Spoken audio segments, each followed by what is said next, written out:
بن دیکھے دن رات سجدے میں کرا کرتا تھا، جس کی تسبیح بیان کیا کرتا تھا، کوئی کام کرتا تو ڈر جاتا تھا کہ نہیں میرا رب پکڑ کرنے والا ہے، کم تولنا چاہتا تھا مگر رک جاتا تھا کہ کوئی پکڑ کرنے والا دیکھ رہا ہے۔ آج اس کے جلوے سامنے ہوں گے تو دنیا کی کوئی تکلیف نہیں دے سکتی۔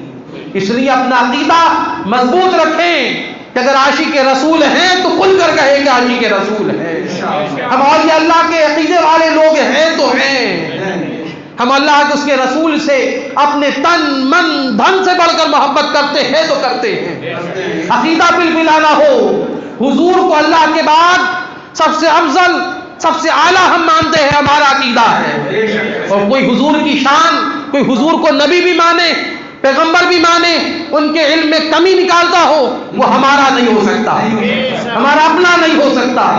اس لیے عقیدے اپنے درست رکھیں، حضور کی محبت کی غلامی کا پٹا اپنے گلوں میں باندھ کر رکھیں۔ یہ باندھ لیا تو قیامت تلک نہیں نکلے گا۔ اور حضور کی محبت اور حضور کے دامن سے جو بندھ جاتا ہے تو لوگ بندھنے کے بعد بندھتے ہیں، مگر حضور علیہ السلام کے دامن کے بعد بندھنے کے بعد آزاد ہو جاتے ہیں کہ ڈھونڈا ہی کرے صدر قیامت کے سپاہی، وہ کس کو ملے جو تیرے دامن میں چھپا، دیکھا انہیں رحمت نے تو پکارا، آزاد ہے وہ جو تیرے دامن سے بندھا، جو ان کے دامن سے بنتا ہے وہ آزاد ہوتا ہے۔ دنیا کی فکریں اسے نہیں رہتی کہ لوگ کیا کہیں گے، سوسائٹی کیا کہے گی، سماج کیا کہے گا۔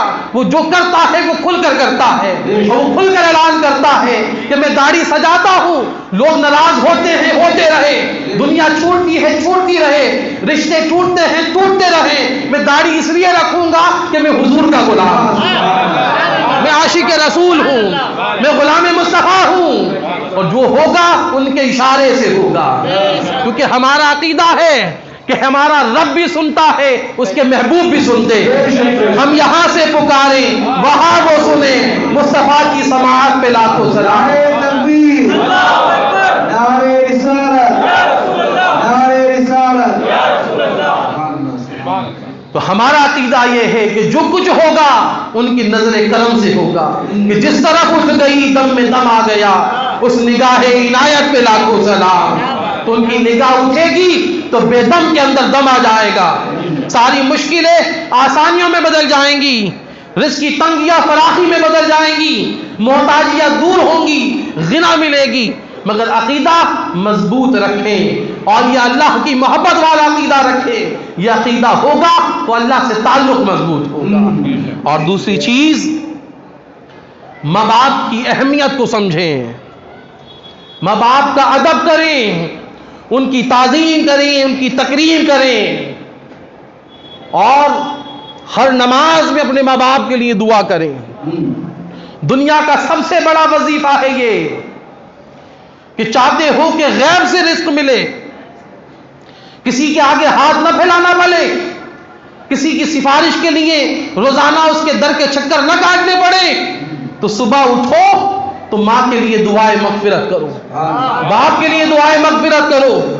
اگر ماں باپ زندہ ہیں انہیں آنکھوں پر بٹھا کے رکھو، اس لیے کہ یہ ہماری جنت ہے۔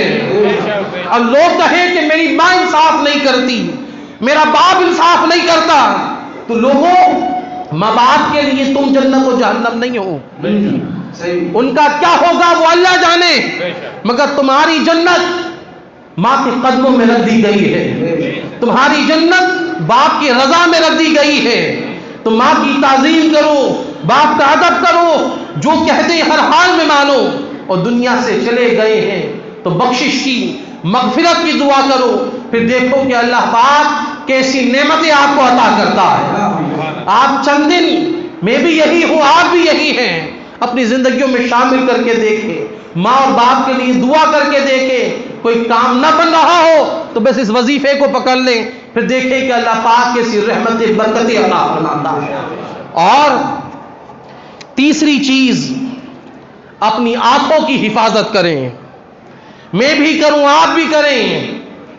ان آنکھوں کو آوارہ چھوڑ دیا تو یہ سب کچھ ریکارڈ ہو رہا ہے۔ آج سی سی ٹی وی کیمرے آج کی ایجاد ہے، سارے اعمال کمپیوٹر میں ہمارے سیو ہو جاتی کہ ہم نے کیا کیا، اس نے کدھر دیکھا تھا، یہ آگ بتاتی ہے جو دنیا دار لوگوں نے بنائی ہے، مگر وہ سمیع بھی ہے، وہ بصیر بھی ہے، اس کی نگاہ سے کچھ نہیں بچتا۔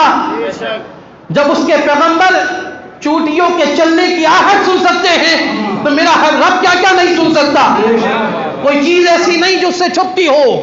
میں اور آپ اپنی نگاہوں کی حفاظت کریں، بد نگاہیوں سے بچیں، ان کو آوارہ نہ چھوڑیں، کیونکہ پہلے آگ بھٹکتی ہے، پھر دل بھٹکتا ہے، پھر نفس بھٹکتی ہے۔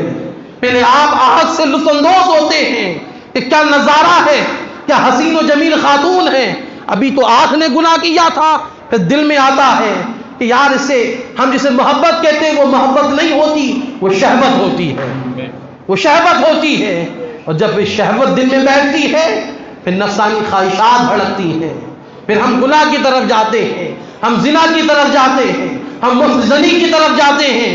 اس لیے اپنی نگاہوں کی حفاظت کریں، ان کو آوارہ نہ چھوڑیں کہ قیامت میں جب ہماری فلم چل رہی ہو کہ ان آنکھوں نے کیا کیا دیکھا ہے، کون سی ویڈیوز رات کی تنہائیوں میں دیکھا کرتے تھے، جن کے اجالوں میں کس کس کو تکا کرتے تھے، تو پھر وہاں جواب نہیں بن پڑے گا۔ وہاں لوہے کے سریے ہوں گے، کوئلے بھڑک رہے ہوں گے، اللہ کا عذاب سامنے ہوگا، اب زبان میں سخت نہیں ہوگی کہ کچھ کہہ سکیں۔ اس لیے ان نرم و نازک جسم پر ترس کھائیے، اللہ کے خوف سے ڈرتے رہیے اور اپنی نگاہوں کو نیچے رکھیے۔ اور چوتھی بات، رزق کی پاکیزگی کا خیال رکھے۔ یہ 2-4 دن کی زندگی ہے، کبھی امیری میں کبھی غریبی میں کٹ جائے گی۔ جو بڑے بڑے بنگلوں میں رہتے ہیں زندگی ان کی بھی بسر ہوتی ہے، جو فٹ پاتھ پر سوتے ہیں زندگی ان کی بھی بسر ہو رہی ہے۔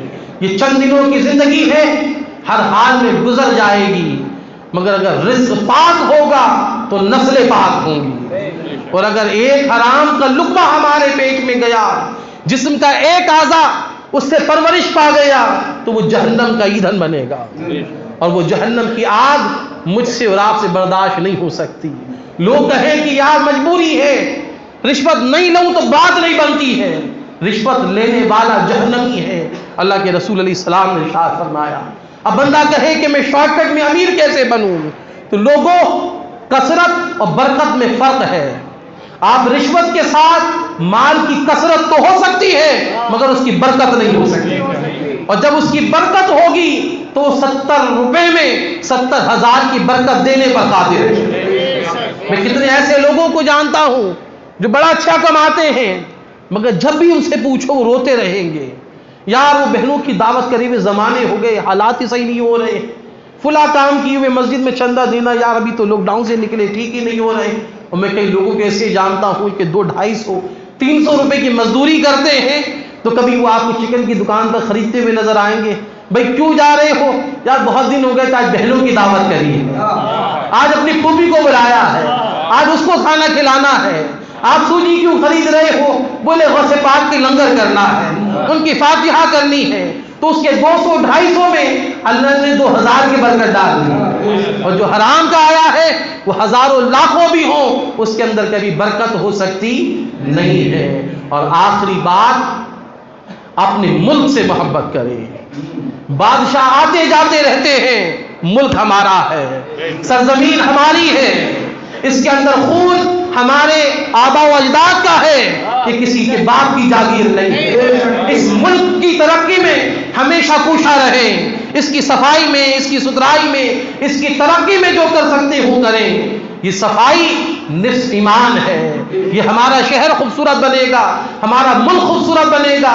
ہم دنیا میں کہیں جائیں تو پہچانا یہ جاتا ہے کہاں سے آئے ہو، ہندوستان سے آئے ہیں، کس کی نگری سے آئے ہو، ہم فخر سے کہتے ہیں ہم خواجہ کی نگری سے آئے ہیں، ہم خواجہ کے دیوانے ہیں، انہی کے شہر میں رہتے ہیں، انہی کی بادشاہت میں رہتے ہیں، انہی کا دیا کھاتے ہیں، فخر سے ہم کہتے ہیں۔ اس ملک کے ساتھ محبت کرو، اس سے وفاداری کرو، اور اس کے ساتھ جینے مرنے کے لیے ہمیشہ تیار رہو، کیونکہ ملک سے محبت کرنا بھی ایمانوں میں شامل ہے، اس لیے اس کی ترقی میں ہمیشہ حصہ لیں۔